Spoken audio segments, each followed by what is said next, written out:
Enter Habs After Dark with Recliner Sports. 3, 2, 1, 0. Wow. What are we going to say about that, guys? Welcome to Habs After Dark. My name is Devin. On the Recliner Sports YouTube network, we are talking about a pathetic performance by the Montreal Canadiens tonight. I don't think that there's any other way to describe what we just watched. If you watched it, I am going to need a little bit extra rum tonight to get through this. That was just a horrendous performance. And for those of you who were panicking over the 8-2 loss over the Seattle Kraken the other night, on Tuesday night, this was a far worse performance by the Montreal Canadiens. This 6-3 loss to Washington statistically was a beatdown. I know everyone was all worked up over 8-2 against Seattle, and that certainly wasn't the best performance by any means, but this was worse. This was significantly worse. Last game, largely, I don't want to say blame it. You could blame it on Montembeault, but at least the 8-2 loss can be attributed to one poor performance. Tonight, the poor performances were pretty much across the board. They just didn't show up. Nobody showed up. I mean, obviously there were a couple of nice plays and there were a couple of guys who did a couple of nice things here and there, but overall, I don't think that there's anybody on the Montreal Canadiens that would look at that game and say, I'm happy with the way I played. Just none of them. It was terrible. It was a disaster. Let's just look at a few things here. Again, like I know, so 8-2 obviously sounds worse than 6-3, but look at the stats. First period, the shots are 7-6 in favor of Washington. The high danger scoring chances 4-1. So Montreal only had one high danger scoring chance in the entire first period. Expected goals in the first period were 0.97 to 0.5. So basically one goal to half a goal as far as the expected goals. That was by far the best period of the game for Montreal. Not a very good performance, but it got way worse from there. Second period, the shots were 13-6 to make it a 20-12 total for the game. High danger scoring chances, 9 for Washington and 2 for Montreal. Right? So 9 high danger scoring chances for the Washington Capitals and only 2 for Montreal. Expected goals for 1.73 to 0.6. So 1 3/4 expected goals for Washington in the second period and just over half a goal for Montreal. The total after 2 periods is 2.7 to 1.09. High danger scoring chances after 2 periods are 13 to 3. 13 to 3. The Canadiens aren't even in it. The second period, their expected goals percentage was under 20%. 81% in favor of Washington. So Washington is carrying more than 80% of the play in that second period. Third period, not much better. Washington outshoots the Canadiens 14-4. The total at the end of the game is 34-16 in shots. High danger scoring chances, 7 for Washington and only 3 for Montreal. And that can largely be attributed to the 5-on-3 power play that the Canadiens had. And expected goals for 1.74 to 0.89 in the third period. Again, that elevated number for Montreal, not elevated, but more elevated than it should have been. The Canadiens had a 5-on-3 power play for over a minute and a half. Didn't score, by the way. High danger chances for the game. For the entire game, high danger chances 23 for Washington and only 6 for Montreal. Expected goals 5.4 to 1.99. a pathetic performance by the Montreal Canadiens. So if you're looking to panic, I mean, I'm not going to panic. I don't panic. I think that there's work to be done here. But if you're going to panic, this is the game to panic after. Not last night's game, or sorry, Tuesday night's game. This is the game to panic after. This is just becoming too much of a trend with this team, and it's not a skill issue. It's a I don't want to say it's an effort issue because I know everyone's trying. I don't think that pro athletes go out on the ice and don't try, but there's an issue here with the mentality of the game, right? There's an issue here with being able to be in control of the game, and like there's just they just don't have it. They just don't look like they belong on the ice from a experiential point of view. From a like they just look like a bunch of children, right? They've got a ton of talent. And they show it, right? Caulfield looked, talented tonight. Lane Hudson looked talented tonight. Slavkovsky and Doc looked talented. Alex Newhook looked talented tonight. But they just don't have what it takes to be successful at the highest level right now. And, these mental breakdowns that they have where they allow 2 goals in 30 seconds. It's becoming a trend. It's not a one-time thing anymore. It's something that's happening way too often. This thing where they score a goal and then, they let down and the other team scores right away after, that they can't keep the pressure on. I don't know what it is, but again, it's not a skill issue. I think these guys are demonstrating a ton of skill. It's just that they're just the mental capacity that they are showing to play the game of hockey right now at the NHL level just isn't there. Now, these are things that need to be worked on. I'm happy, for them to develop. I'm not going to panic. I'm not going to say that, Marty St. Louis is a terrible coach. I'm not going to say that this player needs to be sent down. I'm not going to say that, the rebuild needs to do this or that or the other thing. I mean, it's part of this team's development. I mean, at the end of the day, the team is 4-6-1, I believe. Not ideal, but also not the end of the world. But we do need to start seeing some improvements in certain of these areas because it's just not a recipe for success. And so, these players are developing their skills. They're becoming better skilled hockey players, but now they need to learn how to be professional hockey players, and they need to learn how to show up, and they need to play they need to a consistent effort, right? They can't fall asleep. They can't sort of just completely lose the plot for periods of time during a game, and that's what they did tonight. And it's again, like I said, this to me was a far worse performance than the other night on Tuesday. So let's go quickly through the box score.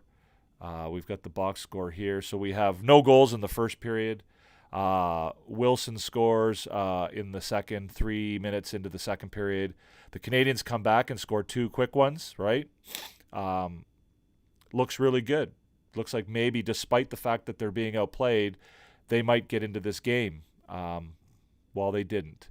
They didn't get back in the game because they gave up a goal. Like I said, they get a little bit of momentum, and instead of being able to maintain that momentum, the door gets shut on them right away. They just can't mentally keep that momentum going, right? They won the 2 games on the weekend, Saturday and Sunday, and then they show up and they absolutely stink it out. They can't take that momentum and keep it moving forward. So Duhaime scores at 11:45. It's back to 2-2. Then Vrana scores like 40 seconds later again. 2 goals in a very short period of time, right? They fall asleep. They can't seem to deal with the game mentally. It's just I don't get it. I don't know what's happening there. They do manage a goal late in the second period at 18 minutes from Suzuki, a nice goal. It was a nice goal. Again, Hudson with the second assist of the night. He assisted on the third goal, on the Gallagher goal. Hudson looked okay tonight skill-wise, but again, the team as a whole doesn't seem to show up mentally consistently enough. And then the third period, just a disaster. McMichael, Protas, and Ovechkin with goals. The final is 6-3. It's just a disaster. Again, the score doesn't look as bad as 8-2, but, this was not a good performance by this team. I will get to the comments in a second, guys. I appreciate everybody. I see NHL Predictions and Frank are in the room. I see your questions, guys. I agree with you about the fragility. We'll talk about that, guys. Let's get there. So the A team again, hard to pick an A team tonight because, like I said, I don't think there was anybody on the team that would really feel like they had a good performance tonight. I picked out a few guys just because I thought that, some guys looked a little bit better than others. David Savard, I almost gave him that spot based on that shift in the third period when, everything was just falling apart, turning to shit.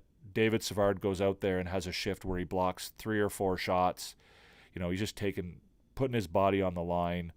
That was at a point in the game where, you just kind of hope that somebody would show a little bit of heart.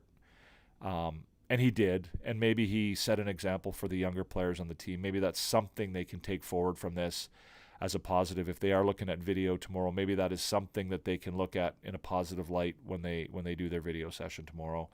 I'm going to go skip right to the fourth guy on the list, Josh Anderson. Again, another guy who I put on this list based exclusively on what he did in the third period. Again, Tom Wilson, right up there in the discussion with biggest, dirtiest greaseballs in the entire NHL with Jacob Trouba. Dirty hit, a little bit high on Gooley, whatever you want to call it. Even if you want to say it was a legal hit, you're up 6-3 late in the game's over, and you're out doing that bullshit. Tom Wilson literally, is a brainless doofus.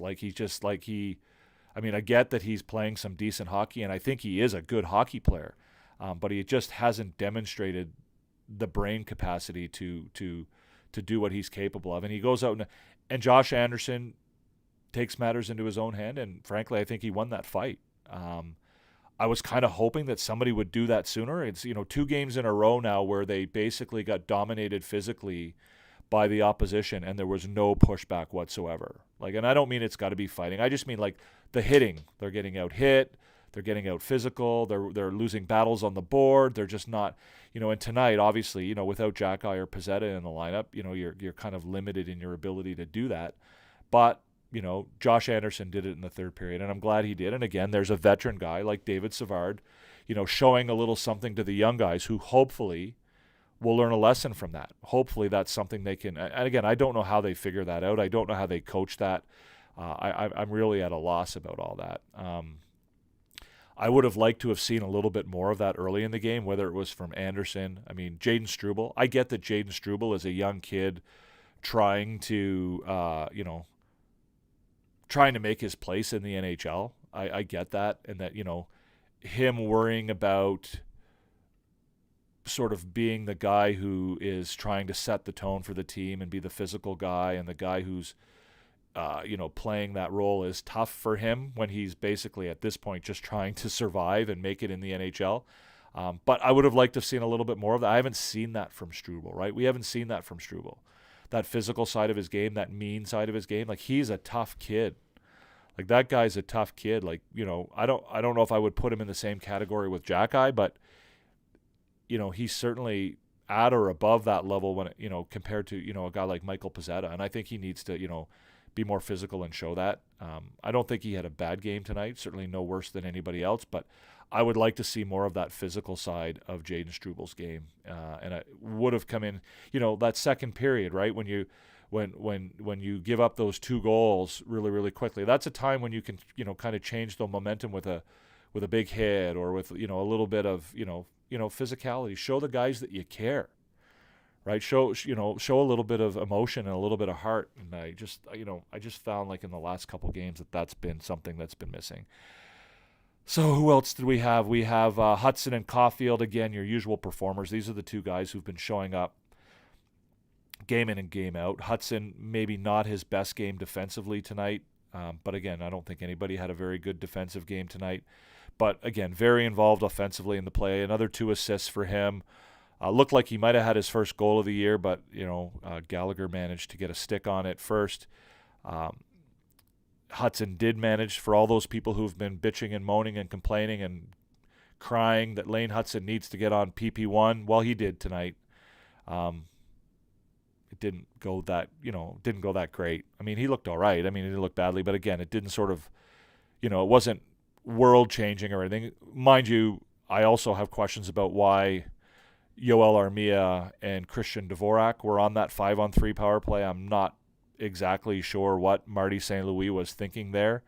Again, I'm not a big fan of questioning the coaching and those types of decisions, but again, when you have a 5-on-3 and you finally get Hudson out there on your power play 1, and then you have Yoel Armia, I don't know. And I mean, Yoel Armia had a scoring chance at the side of the net, and again, it looked like he was holding a pool cue instead of a hockey stick, and couldn't finish. So,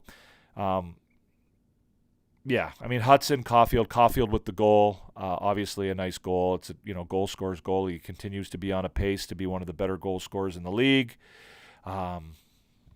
But yeah, I thought, I think Caulfield's looked good this year, and I thought he looked okay tonight, certainly relative to the rest of the team. So Savard, Caulfield, Hudson, and Anderson, those are your 4 members of the A team. Certainly not really much to be proud of to be on that A team tonight. I don't think there was much to be proud of across the board, but I thought those guys were the ones who stood out to me anyway as being the better performers on the team, if we want to call them that. So let's move on quickly to the report card. Again, it doesn't look great. The report card, as you would expect, is not spectacular. They did manage to score 3 or more goals. Again, 3 or more goals. 240 goals is a sort of a milestone or a landmark number that you try and get to if you want to be in the playoffs. They managed to score 3 tonight, but again, they allowed way more than 3. That's 14 goals in 2 games they've allowed. That's not going to get you in the playoffs. That 240 mark is going to come up really, really quickly if you're giving up 6, 7, and 8 goals in a game. The special teams tonight I marked as a failure. They were, what were they? What did I say? They were 1 for 6. 1 for 6 on the power play, and they killed 4 or 5 of the Washington power plays. The PK continues to do pretty well. The power plays, all right, but I don't think it was enough for me to give them a check mark tonight, even though they did score a power play goal. It was 1 on 6. I thought, a couple power play goals could have really made a difference, especially early on in the game. Consistent effort and compete, it just wasn't there tonight. It just wasn't there. They didn't compete at the level that they need to if they want to succeed in the NHL. Again, one of the other things I like to look for is this a game that demonstrates that the team is developing and getting better? Are they improving? Are they moving towards what we want them to be or what they need to be if they're going to eventually be a playoff team or if they're going to be a contender? And tonight certainly wasn't that. So consistent effort and compete not there. Discipline, whatever. I mean, they took 5 penalties tonight. I don't think any of them were really that egregious. I thought a couple of them were pretty soft. I really find that the what constitutes a penalty in the NHL these days is really, really strange to me, right? These things that are automatic penalties now, like this idea that if your hand comes off your stick and you sort of touch the other player, it's a holding. Whistle blows, no matter what, it's a holding. As soft as it might be, it's a holding, right? No matter what. Thanks for the hearts, guys. Keep them coming. I don't know if the hearts are because you're liking what I'm saying or whatever, but again, I don't get that. It's a holding no matter what. Same with the hooking, right? If the stick is parallel in any way, shape, or form, regardless of the degree to which you're impeding the opposing player, it's a hooking, right? The whistle goes no matter what. There's no complaining. It's automatic. Same with tripping, right? If I step on your stick, like if you're defending me as a defenseman and you're using your stick and I happen to step on it completely inadvertently, completely accidentally, that's tripping. It doesn't matter whether you've tripped me or whether I've stepped on your stick. You don't even have to be looking at me, right? I could be looking this way and you could skate over and step on my stick, and if you fall down, that is an automatic penalty in the NHL now.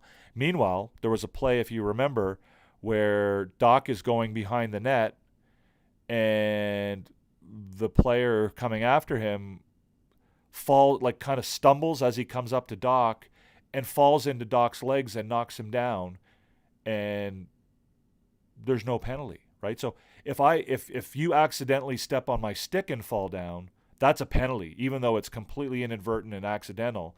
But if I kind of stumble into you and trip you up by falling into your legs, well, that's not a penalty. Far more dangerous.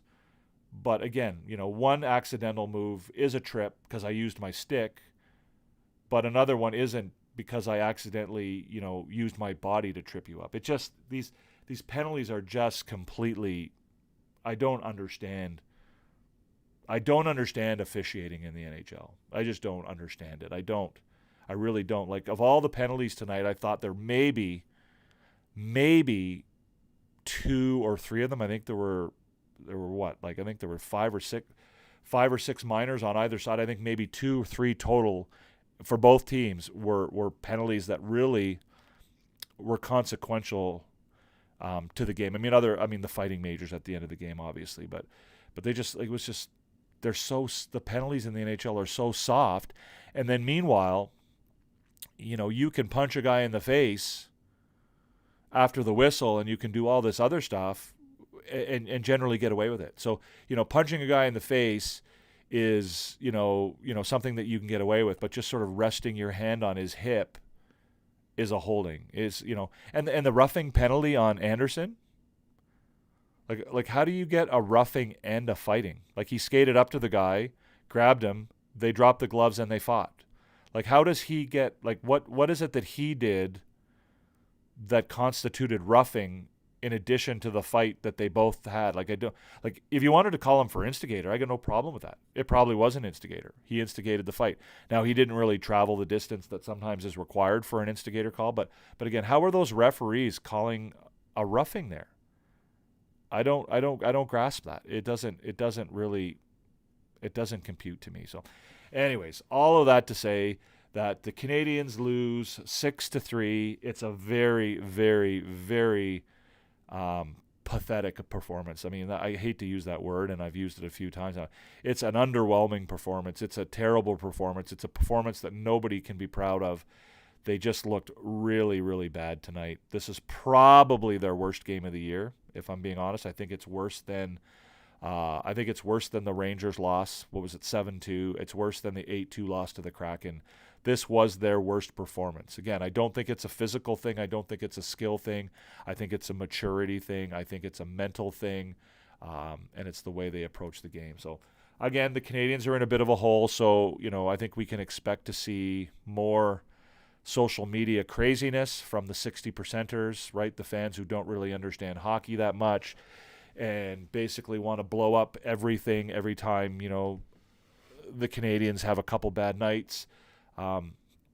So, I think we're going to see that. Just keep that in mind while you're cruising around on Twitter or TikTok or whatever other social media outlet you like to use.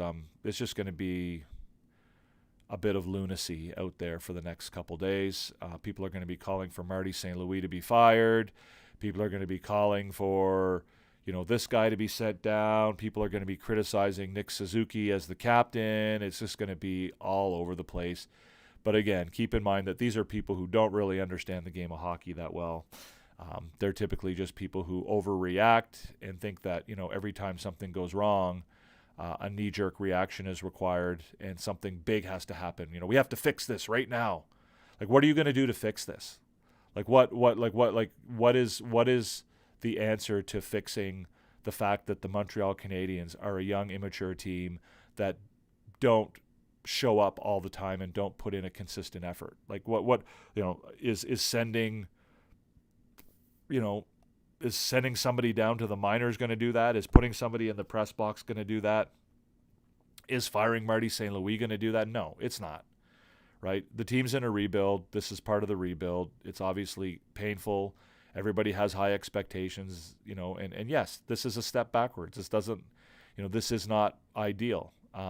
But at the same time, I don't think anybody expected this team to sort of to not have bad nights like this. So anyways, let's get to your comments and your questions, guys. I thank you for coming. I see that right now we have got Three people in the room, just two. James, and NHL predictions. Frank was in earlier. NHL predictions was talking about early. You said good goaltending. They are fragile. Do you think the Habs are fragile? Do you agree with the commentary? Yes, I do agree that they're fragile. I think that's a great word to use. I don't know that I would say that we got. Sorry, I guess I would agree that we got good goaltending tonight. I don't think we got great goaltending, but I thought Primo was very serviceable tonight. I don't know what commentaries you're talking about. I generally don't agree with the commentaries because most of the commentary, particularly on social media, I think is coming from people that really don't know what they're talking about. I had a bit of a back and forth with Stu Cowan today from the Montreal Gazette. If you wanted to go look at that on Twitter, you could go check that out on Twitter. Kind of an interesting back and forth. But there's a guy who's got unbelievable access to the Montreal Canadiens, right? He's a Montreal Gazette reporter. It's his job. He gets paid money to report and write about the Montreal Canadiens. He has access to the players. He has access to the dressing room. He has access to practices. He has access to the coaching staff. He has access to the management. And he just doesn't understand how a rebuild works, right? Like his take from the last game was that because the Canadiens were booing or mockingly cheering the Canadiens, that they're fed up with the rebuild, right? No, they're fed up because their team just lost 8-2 and they're booing, and it sucks. But he just, again, a guy who's been a reporter for the Montreal Gazette for years, decades, I think, just doesn't, even he doesn't understand, despite the fact that he has enormous access. Same Arpon Basu, right? Arpon Basu's a really smart guy, and he does a lot of really great stuff. And I like his stuff for the most part. He's a really bright guy. I think he's a good reporter. But again, I don't think he understands a lot of the time. Some of the things he says leads me to think he doesn't understand how the rebuild actually works. So, a good goalie would keep you in the game. I told you we don't have a good goalie. That's what hurts us. Primo let in 2 goals and 5 shots in the third period. Wow. Yeah, again, I think that's not, again, Frank, I love you to death. You're you're a big supporter, and you come to all my stuff. You go to my lives on TikTok and whatever. But again, I mean, I don't know what game you were watching tonight if you thought that Primo was the problem, right? Like if you think that Primo was a bad goalie and that tonight he demonstrated himself as a bad goalie, he faced 34 shots tonight. Right? Yeah, he let in 6 goals, and I agree with you. He didn't look great tonight. But if your conclusion based on that game is that Caden Primo was the problem, I just question what you were watching. Like I don't get it. Like if that's your takeaway from this game, that the goaltending was the problem, I don't buy that. I don't see that. 2 goals and 5 shots in the third period. I guess, first of all, they had 14 shots in the third period, not 5, right? So he allowed 2 goals on 14 shots in the third period, not 2 goals on 5 shots. So, again, again, like I said, I appreciate your, but again, Frank, I don't understand what you were watching if you thought that Primo was the issue in that game. Don't have a good goalie. What's up? I need to wake up. What's your thought on Jack Eye being benched? Well, I mean, I think Jack Eye is struggling. I think Jack Eye is having a hard time. I think that Jack Eye didn't have a great game against Seattle. I think that he is working on a lot of things, and I think that it's hard for him, right? I think Jack Eye is not. I think one thing that Jack Eye doesn't have is he's not. How do I say this? He's not like, I don't think he has the highest hockey IQ. I don't think he's a kid who grew up, he didn't play hockey from the age of 3 or 4 years old, right? He didn't strap on a pair of skates and go skating on a pond in the backyard when he was, this is a guy who took up hockey later in life. It's a guy who's, developed into a player. He has developed into the player he is now, later in life. He didn't, he wasn't a guy who, came up and was in, played in the U17 Canada program and went to the World Juniors and all this stuff. He was a guy who struggled to make teams when he was in, midget and junior. And now he's at the point where physically he's developed into quite a good hockey player, and now he needs to sort of develop a lot of the other stuff.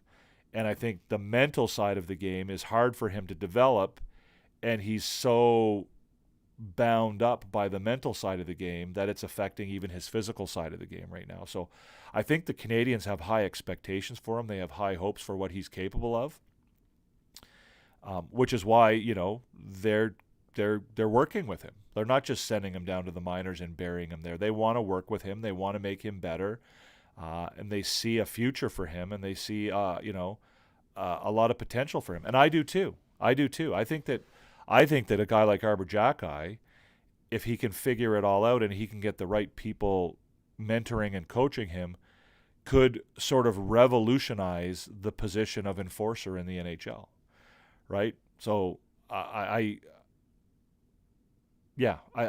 think that the reason he's benched is not so much as a punishment, but more as a coaching opportunity. My understanding is that when he is being benched, when he is being scratched, he's sitting up in the press box with a coach watching the game, and if he's not, he should be, and they're talking about, okay, this is what's happening right now, and this is why they're doing this. And do you notice what David Savard did on that play, where he covered this guy, and where the puck got low, and he left the front of the net to go and take the, he's learning those things. So that's my take on it. It's not just Primo. I know you need a good defense too, but having good goaltending, but it seems like your goaltending is kind of a little out of focus. Yeah, well, I think you're wrong, Frank. I mean, obviously, Montembeault had a terrible game against Seattle the other day. I'm not going to deny that. But again, you appear to have a tendency to panic when you see one thing happen bad. You think that the whole world is bad, right? When, Montembeault has been decent overall for the season, right? I don't think you were calling for Montembeault to be this, that, or the other thing after the 1-0 game against Toronto, right? He's been inconsistent, and that's a problem. No doubt, that's a problem. I get that. But again, I think if you believe that the goaltending overall has been the problem for the Montreal Canadiens this year, I'm saying that I don't think you're watching what I'm watching.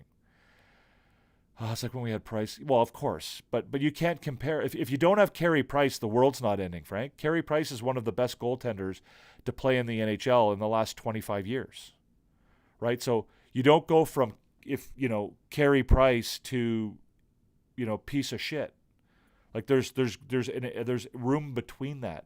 You're not going to get another Carey Price, right? We've been lucky in Montreal over the years. We've had, Carey Price, Patrick Waugh, Ken Dryden. We've had great goaltenders. We don't have a great goaltender right now.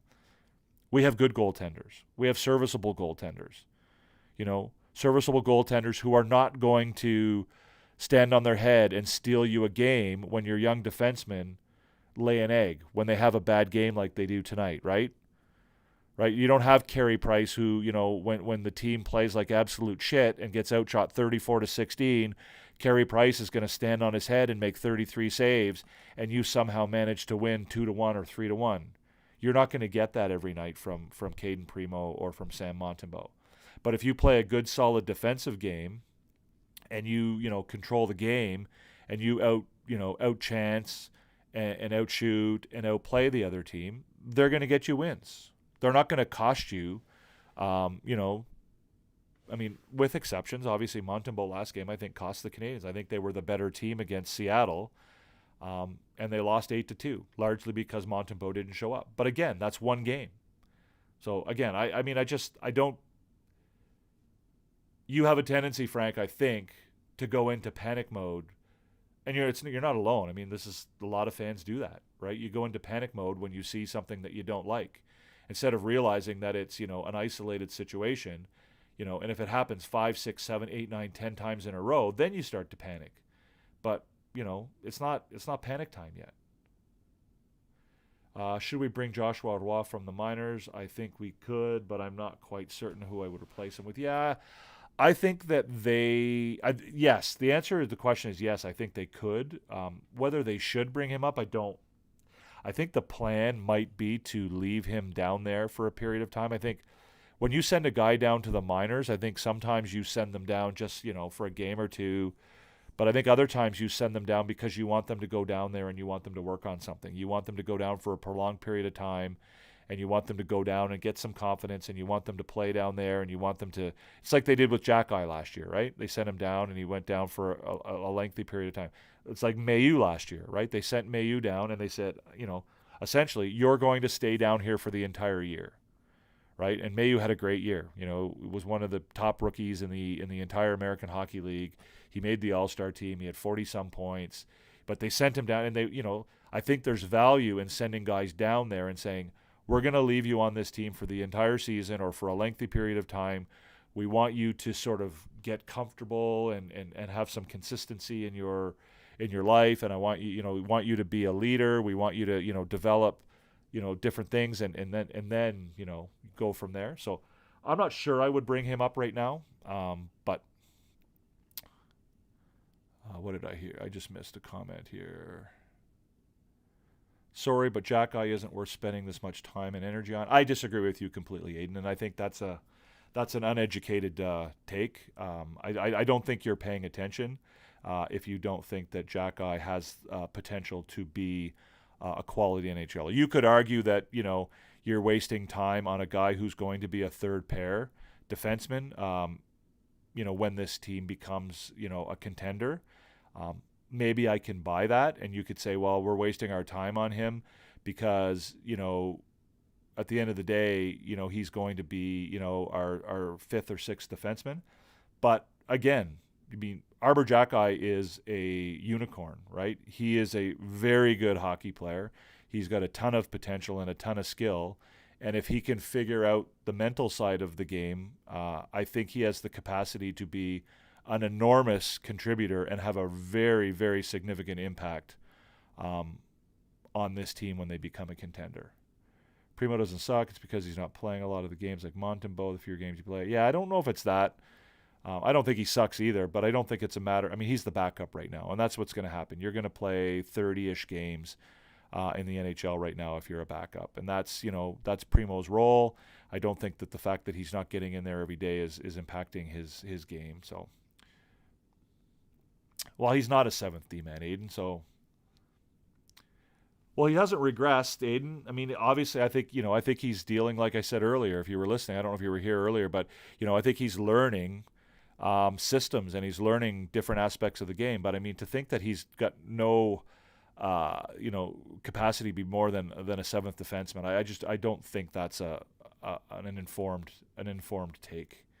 I don't think you get hockey very much if that's what you think. Yeah, well, if you think he's not an NHL caliber D-man, I think that you have no idea what you're talking about, Aiden. He's 22 years old. He went from being a guy who barely made it into the OHL to a guy who, was basically an all-star by the end of his OHL career. Didn't get drafted, made the NHL as a 19-year-old. He's a good defenseman. He's got a high upside. He just needs to work on things. And maybe he can't figure that stuff out, and maybe he doesn't become an NHL defenseman. But again, if you think they're going to quit on him at this stage with the potential and the upside that he has, I mean, I think you just don't really understand much about hockey. How is he a unicorn? He, at 22 years old, is arguably the strongest player in the NHL physically. He's got an incredible shot. He skates amazingly well for a player of his size. He's arguably already, potentially the best fighter in the NHL. And he uses his body in a way that belies his lack of experience. He's very good along the boards. He's very good at winning board battles, and he's got a ton of ability in that sense. That's how he's a unicorn. You don't have guys who are 6'3", 250 pounds, and have the physical abilities that he has who can skate the way he does. It just doesn't happen. It's very, very rare. That's how he's a unicorn. How is he unique compared to Joel Edmondson? Because he's better than those guys in virtually every skill. I mean, he's already better than those guys. I mean, his numbers last year already take his issues he's had this year, if you want, but he had better numbers last year than all three of those guys, even as a 22-year-old. Yeah, but again, I mean, I don't think you. I suspect, Aiden, that you're a fan of another team that just wants to come here and shit on Arbor Jacki. Again, I'm not sure about that. If you're not, then I just don't. If you are a fan of the Canadiens, you're actually watching Arbor Jacki play on a regular basis over the last 2 and some years. I just don't think you understand hockey, man. His advanced statistics were better than those guys significantly, Aiden. Like substantially better. Like Simon Benoit, I love Simon Benoit, great defenseman, but Simon Benoit is not a better defenseman, or it wasn't last year anyway, than Arbor Jacki. So again, Simon Benoit doesn't skate like Arbor Jacki. He doesn't shoot like Arbor Jacki. He's not as strong as Arbor Jacki. He doesn't have any of the physical attributes that Arbor Jacki has. He's got more. He's more experienced. You're a Habs fan? Okay. Well, again, Aiden, I just don't think that you're paying attention then, or that I just don't think you understand what's going on here. Like, I mean, I get that you probably think you know more than Marty St. Louis and the entire Montreal Canadiens organization, but they see something in this guy, right? And frankly, they know more about hockey than you, I, or anyone else in this chat right now. So the idea that you think you know more than they do, and that it makes no sense that they're making an effort with Arbor Jacki, I mean, it is what it is. But again, like, this is a team that's in development, and they're developing young players, and Arbor Jacki is one of those players. There's no guarantee that he'll work out. I'm not saying that he will, but right now he's somebody they feel has the the potential to become something. I love Jacki at first, but he just hasn't turned it. Well, what did you love about him at first, Aiden? What's changed? Yeah, I mean, you keep saying the same things over and over again, Aiden. So again, it's getting tiresome a little bit. You're allowed to have an opinion. Absolutely, you can have an opinion. But again, I think your opinion, you haven't provided one single fact to back up your opinion. You're just speaking, in anecdotes and whatever. Like you've not supported your facts in any way, shape, or form to demonstrate that Arbor Jacki is nothing more than a seventh defenseman in the NHL.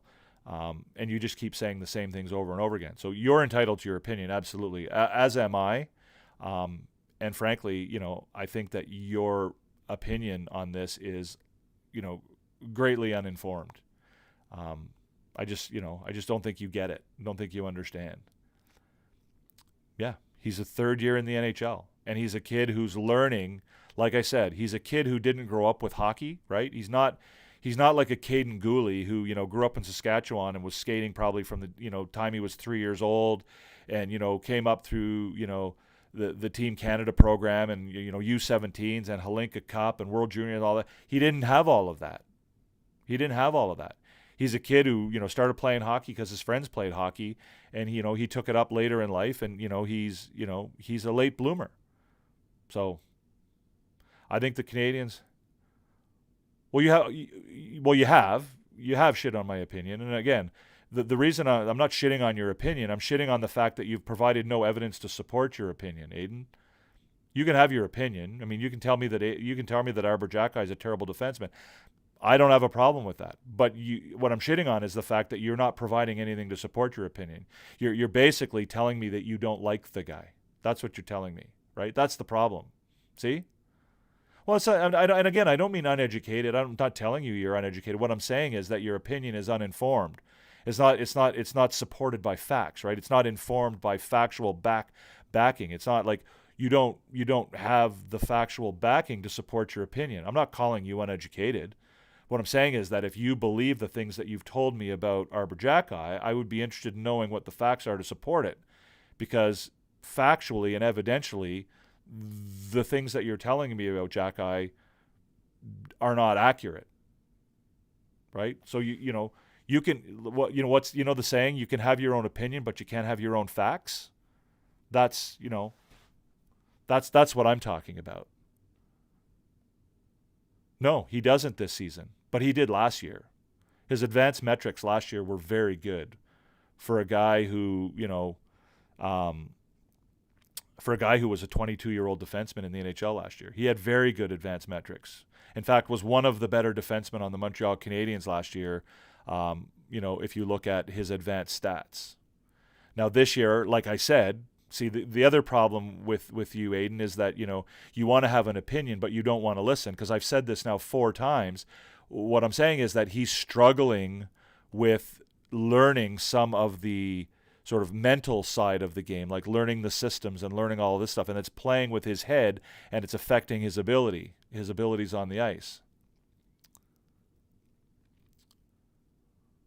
Well, I mean, all kinds of stats, like his expected goals against averages, his dangerous chances when he's on the ice, those types of things, right?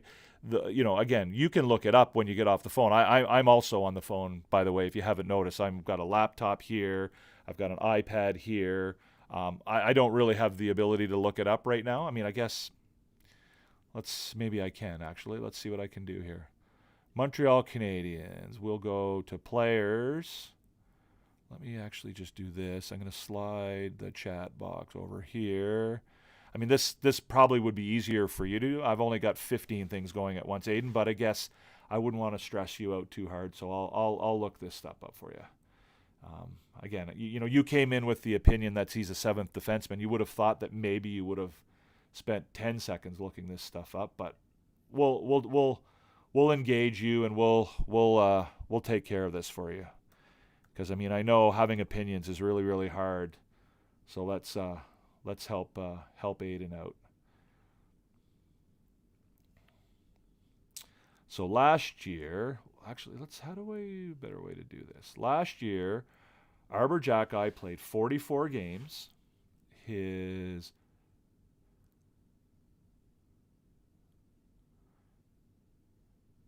expected goal percentage was over 50% on a team that finished 5th last in the NHL.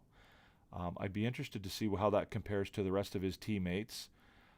He was 54% on high danger chances for on a team, like I said, that wasn't very good.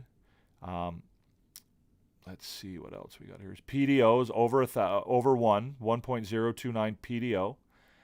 So again, I'm not going to spend all night doing this for you. But those are the kinds of things that I'm talking about. Like his advanced metrics were quite encouraging, let's say, last year.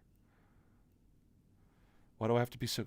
Well, the reason I have to be condescending and unpleasant, Aiden, is because you're being condescending and unpleasant, right? So I'm responding in kind, is I guess is the expression that we would say, right? So you're coming into the live and you're telling me that Arbor Jacki is garbage and that he's a number, that they're wasting their time with him. And when I ask you to give me the reasons why, you're not able to. And then you get snarky with me when you tell me that you're on your phone and you can't look up the stats when, you know that I'm in the middle of a YouTube live and I'm, I've got, like I said, I've got OBS running here.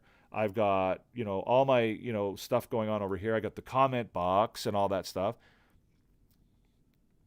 So, I mean, that's what I'm trying to tell you. And so, like, you want to have an opinion, but then you want me to provide you with all of the information around that opinion. So if you want to come into my live and have an opinion and tell me that a particular player, tell me incorrectly that a particular player isn't any good, then maybe you should come in with the stats. So that's all I'm trying to say. Yeah, exactly what I said earlier. His hockey IQ needs work, Aiden. I agree with you. I agree with all that stuff. I mean, what are you disagreeing with me on that? So what is it about what you've just described leads you to believe that they shouldn't waste any time on him, or that they are wasting time on him, or that the time that they're putting into him is a waste? Right? Are they wasting time on Logan Mailloux? Are they wasting time on Logan Mailloux? Because Logan Mailloux's been no better than Arbor Jacki so far this year. Are they wasting time on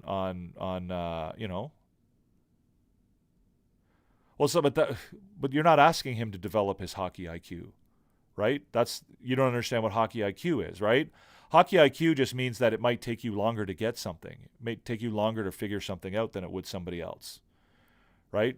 Like Lane Hudson has a very high hockey IQ. You teach him something once or twice, he's probably got it figured out. Arbor Jackie's IQ may not be at the same level. It's almost certainly not at the same level. So it means that, it takes him longer to figure these things out. But when he does, then, there's something more there. Yeah, I agree with you. I agree. But just because you don't have, a high hockey IQ, I mean, he has a hockey IQ. He has more of a hockey IQ than you or I would, right, if we were on the ice. He has hockey IQ, but he doesn't have hockey IQ at the level of, a Caden Gooley or a Lane Hudson. But that doesn't mean that he's brain dead and that he can't figure things out or that he's never going to be able to play in the NHL. There's lots of guys in the NHL who don't have high hockey IQ. Correct. It's processing. Yes, it takes you longer to process things. I agree with you. Which is why Arbor Jacki is never going to be a first pairing defenseman in the NHL, and he's never going to be a guy who, plays 20, 25 minutes a game and, does all that stuff. Yeah, he's not going to process the game as quickly as Lane Hudson, right? So he's not going to look like Quinn Hughes out there with his breakout passes and whatever. So for a guy like Arbor Jacki, he's going to have to keep it simple, right? Because his reads, he's not going to read the play the way, Adam Fox does or Quinn Hughes or guys like that. So for him, he's going to have to keep it simple. He's not the only guy in the NHL that does. Not every player in the NHL has a high hockey IQ, right? You can play in the NHL with, an average hockey IQ and, great skating. And, there's lots of guys who fit that category.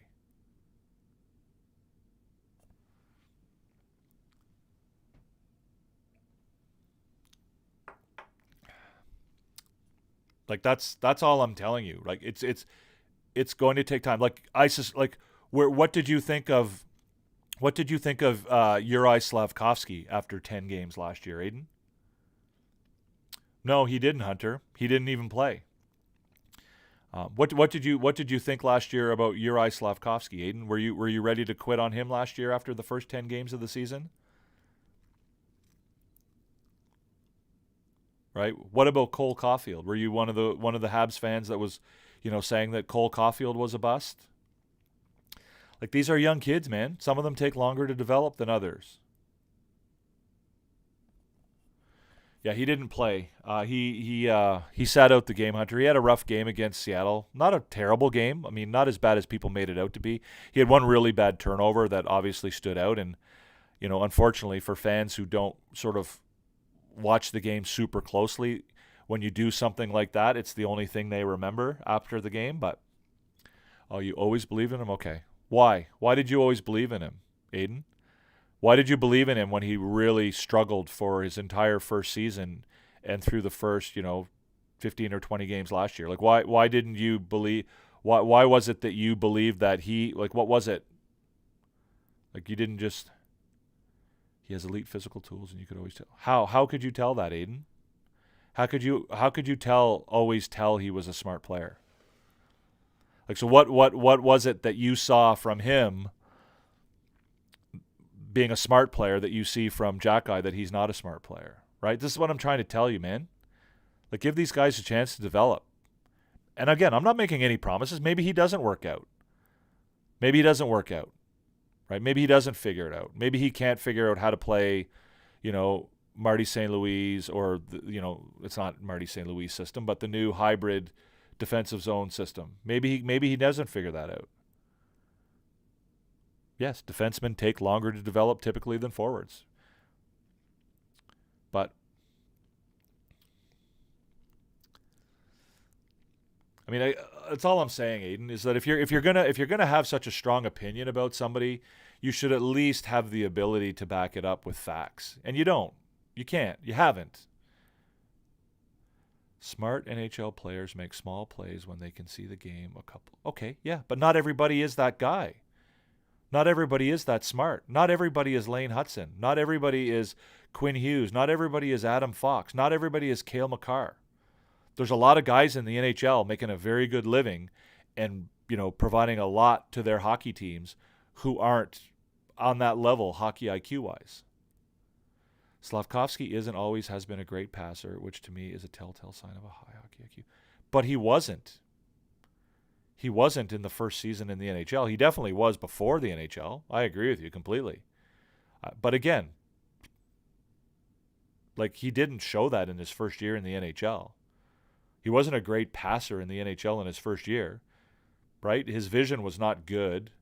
He was getting run over all the time because he had his head down, and he was struggling. He was learning, right? So I think we've sort of beaten this horse to death now, Aiden. Yeah, and I think you're completely wrong. And if you want to have that opinion, Aiden, you're certainly entitled to have it. But if you want that opinion to mean anything here in my live, you need to be able to provide evidence and a fact-based argument to support it. And despite the fact that you've been going on about it now for like 20 minutes, you haven't done that. You haven't done that. You haven't provided a valid fact-based reason why the Canadiens should give up on Arbor Jacki. You haven't. So, all right, James, thanks for coming by, man. I appreciate it. I really appreciate it. So again, Aiden, I mean, if you want to provide me with, a rational, objective, fact-based argument as to why the Canadiens should quit and give up on Arbor Jacki at this stage of his career, then I'm all ears. I'm all ears. I'm happy to listen to it. But again, you don't do that. You just continue to say the same thing over and over again. Oh, he's not smart, or he's not this, or he's not that, or like, these are you're supporting an opinion with more opinion. At some point, you have to support your opinion with a fact, right? So, and again, it's not like he's out there playing on a defensive core that's been, he's not out there playing with Bobby Orr and Larry Robinson and these guys who are, going to be able, like, he's, they're a young team. They're going to struggle. Again, you're just saying stuff, Aiden. You're saying stuff without providing any facts. Aiden, I'm not calling into question your age, but you appear like you're arguing, your arguments are childlike. Like you're not providing facts. Give me examples of where the media is blowing Jacki up too much. Like give me an example of him getting way too much attention in the media.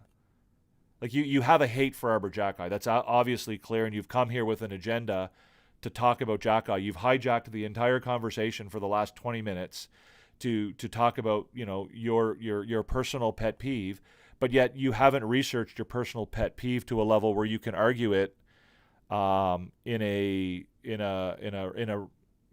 reasonable, compelling way. I would invite you, if you hate Arbor Jacki that much, why don't you go and do the research with respect to his advanced metrics from last year?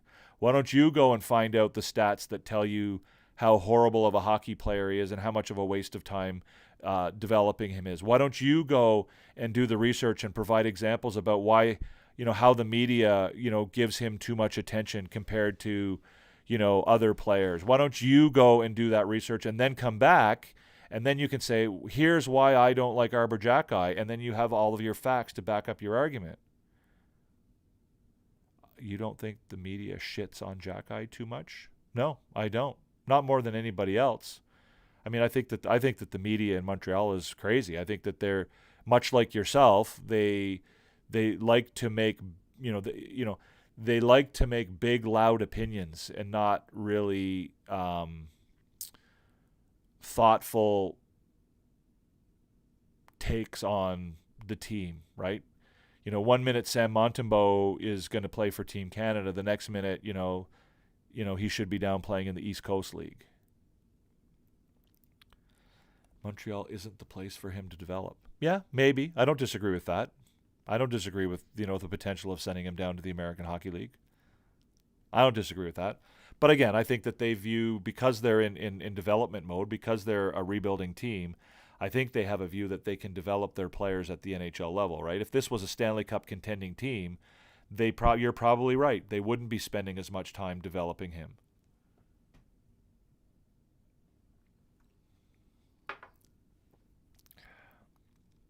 Am I more excited for the Habs D-core prospects or the Habs forward core prospects? I'm excited for both of them, Hunter. I mean, I'm excited to see how Caden Gooley is going to develop. I'm excited to see if Logan Mailloux can figure it out. I mean, obviously Lane Hudson is exciting. Reinbacher, would have liked to have seen more from him this year, obviously, but that's going to have to wait.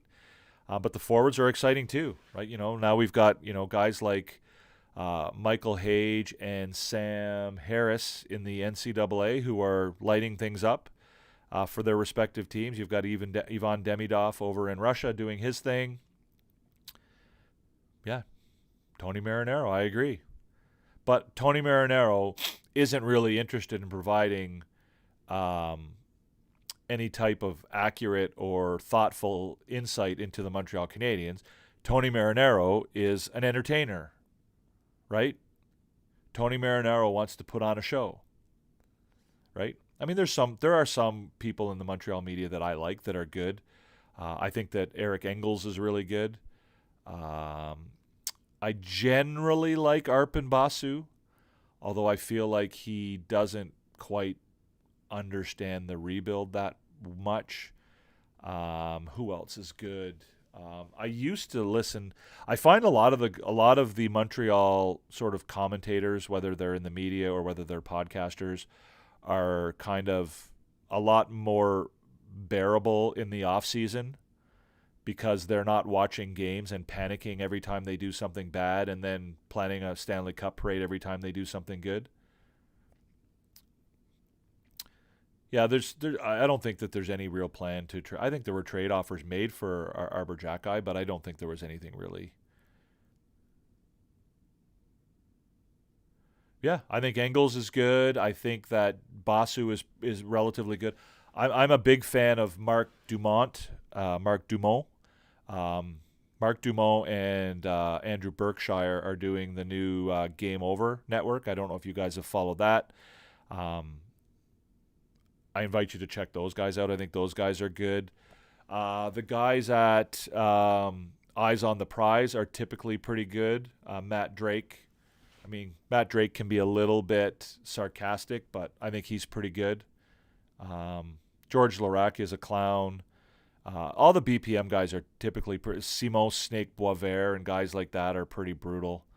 I'm not a big fan of any of those guys. Like I said earlier, I had a bit of a back and forth with Stu Cowan today on Twitter. If you want to go check it out, go check out our Twitter account. Again, it blows my mind that guys like Stu Cowan, who have the kind of access to the Montreal Canadiens that he does, like he can interview the players, he can be at practice, he can interview the coaches, he can ask for time, to talk to Jeff Gorton and to Kent Hughes and, even Jeff Molson. Like he has access to these guys, and he just doesn't understand that this team is rebuilding, and he doesn't understand what a rebuild is. Like his take. Like his column after the 8-2 loss to Seattle, a game which they actually, by the way, in case you're wondering, they were the better team. Montreal was a better team than Seattle in that game. Crazy as that might sound. But his take on all of that was, well, the Canadian fans booed, the Canadians during that game, so they're fed up with the rebuild. Like that was his takeaway from that game. Well, no, they didn't boo because they're fed up with the rebuild. They booed because they just watched their team get beat 8-2, right? That's why they booed. But see, he's so horny to get the rebuild moving forward because he thinks that the Canadians need to speed up the rebuild by going out and, he wanted them to sign guys in the offseason and he wanted them to do this. And now he's sort of promoting that through the fans and he's, fomenting this, anti-rebuild whatever, it blows my mind that guys have that kind of access and the resources that these guys have, and it's their job to cover this team, and they just don't understand the team. They don't. Thank you, Hunter. I appreciate it. Anyways, guys, I think I'm going to call it quits there. We've been going for a while there. I guess the Jackeye conversation kind of dragged us out a little bit. Again, Aiden, I get worked up sometimes, and I didn't mean to, I certainly wasn't meaning to insult you, but what I'll tell you is that, if you want to have an opinion like that, which is a strong opinion, that a lot of people are not going to agree with, I would invite you and I would encourage you to have your ducks in a row before you go and join a conversation and you say something like Arbor Xhekaj is nothing more than a seventh defenseman in the NHL and that he's not as good as Ilya Lyubushkin or Joel Edmondson. Like, if you're going to say those things, then say, well, here's my proof. Here's why he's not as good as Joel Edmondson, because Joel Edmondson has this stat, that stat, and the other stat, and Arbor Xhekaj has this stat, that stat, and the other stat, and these that type of thing. That way, when you come in, I'm like, oh shit, this guy knows what he's talking about, and maybe I'm going to start considering that maybe my take on Arbor Xhekaj isn't quite all there, right? So, I agree with you. Rushing the rebuild is not going to help. In fact, rushing the rebuild is the absolute worst thing that can happen to this team, right? This team could finish dead last in the NHL this year, and the worst thing that could happen would be that they, rush or abandon the rebuild in any way, right? So, I think I'm going to end the live there, guys, or I'm going to end the show there. It's been Habs After Dark. This is Recliner Sports. My name is Devin. We go live every night, every Montreal Canadiens game. We go on the air about 15 minutes after the final horn. I would invite you to hit the subscribe button. I would invite you also to hit the notification bell if you are enjoying the content here. If you do like Habs After Dark, if you like our content, make sure you do that so that you can join us in the next episode of Habs After Dark. We're also on Twitter under Recliner Sports. Our name is Recliner Sports on all social media outlets. So we're on Twitter, we're on Instagram, and we're on TikTok.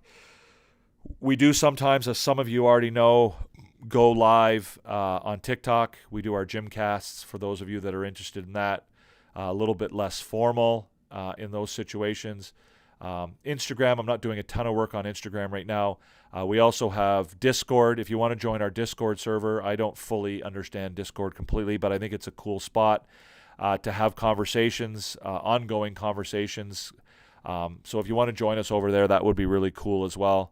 And again, this is us. This is Habs After Dark. This is our main show right now. We're hoping, I'm hoping to have some other content as well. Maybe start getting some guests on the show, whether they're fans of other teams. I have a friend actually who's one of the head referees in Nova Scotia. I wouldn't mind sort of picking his brain a little bit and maybe getting him on some lives as well. So that's something that might be coming down the road. Again, I really appreciate everybody for coming by. We have Hunter, we have Frank, we have Aiden, we have NHL predictions. We had Thomas in earlier. We have, Jim, sorry, I didn't see your comment there, Jim. I'm new here. Do you think Montreal can beat Laval? What a great question. Thanks, Jim. I'm glad you came all the way here to tell us that. Frank, Hunter, Zach was here. Oh, you went to the Leafs game tonight, Zach. Good for you. Congratulations. Daniel is here. What's going on, Daniel? So, yeah, we had a bunch of people in here. I don't know who's in here right now. We have Aiden, Frank, Hunter, and NHL predictions. But, yeah, that was awesome. I appreciate it. We will see you guys the next time. Like I said, every night when the Canadiens play, 15 minutes, whether it may be daytime too, 15 minutes after the final horn, after the game is over, we go live. Habs After Dark. Thank you for coming. I appreciate every one of you. It's been a real pleasure. Actually, this was one of our better lives, I think, so far. It looks like the numbers are pretty good right there. And certainly the comments were awesome. I appreciate it. Hopefully we can get more. Tell your friends. We're trying to grow this community and see how many people we can get to join up. We're working our way towards 100 subscribers on YouTube. Not a huge number, but not bad for 1 month in. And hopefully we can get that done. Anyways, I'm babbling on. I appreciate everybody. Have a great night. Thank you for coming by, and we will see you next time. Hunter has a quick question. Let's go really fast. Oh, I got the balloons. I was going to give the peace out, Hunter. You got to ask your question. Let's do it. Yeah, sorry, Hunter. I got to go. Have a great night, guys. I appreciate you all. Peace out, and we'll see you. What are you going to do when the Habs play like out west games? Won't the game start at 11 for you? Yeah, we're still going to do it. We're still going to do it. We're going to get it done.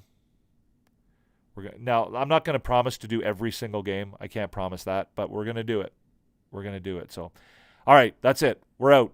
Thank you, Hunter. Thank you, Frank. Thank you, Aiden. Thank you, everybody else. Peace out. See you next time. Hoffman, Monahan parked in front. Talks to Caulfield, fires, scores! You are about to enter Habs After Dark with Recliner Sports.